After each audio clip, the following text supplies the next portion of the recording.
Абриадгил хазкыло хазсазын шаду. Хапсыш гиздырва, ха гиздырва, хмачер гизбан шаду. Улп хадудза, хаждый рцукахшо. Поэзия Рушбея Смыр многогранна. В ней отражается история народа и ее культура.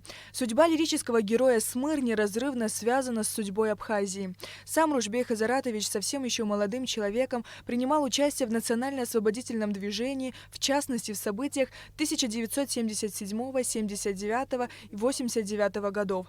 Практически во всех его произведениях главная тема – это Родина, ее настоящее и будущее. Рушбей Смыр – автор более 12 поэтических книг. Его стихи печатались в изданиях Алашера, Ахосухум, Апснагапш. Творческий путь Рушбея Смыр начинается с 1965 года. Первые стихи печатались гудаутской районной газетой «Бзып». Талант молодого поэта сумел разглядеть Владимир Анкваб, который оказал ему большую поддержку. Первый сборник стихов Рушбея Смыр «Танец звезд» вышел в свет уже в 1973 году.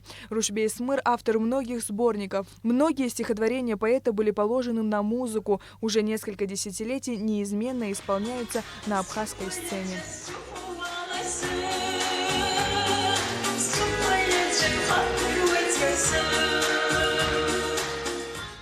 Одно из отличительных произведений Рушбея Смыр – поэма «Сымра» – историческая поэма о трагических событиях XIX века на Кавказе, приведших к исчезновению убыхского народа. В 2017 году по этой поэме в Абхазском драматическом театре имени Самсона Чамба был поставлен спектакль, который вызвал огромный интерес у зрителей.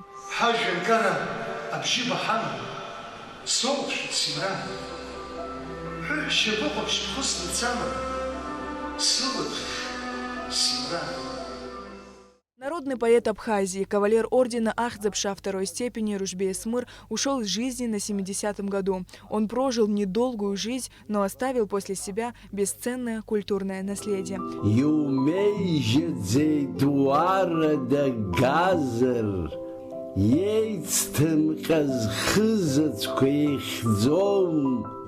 Сария Гварацхеля, Абхазское телевидение.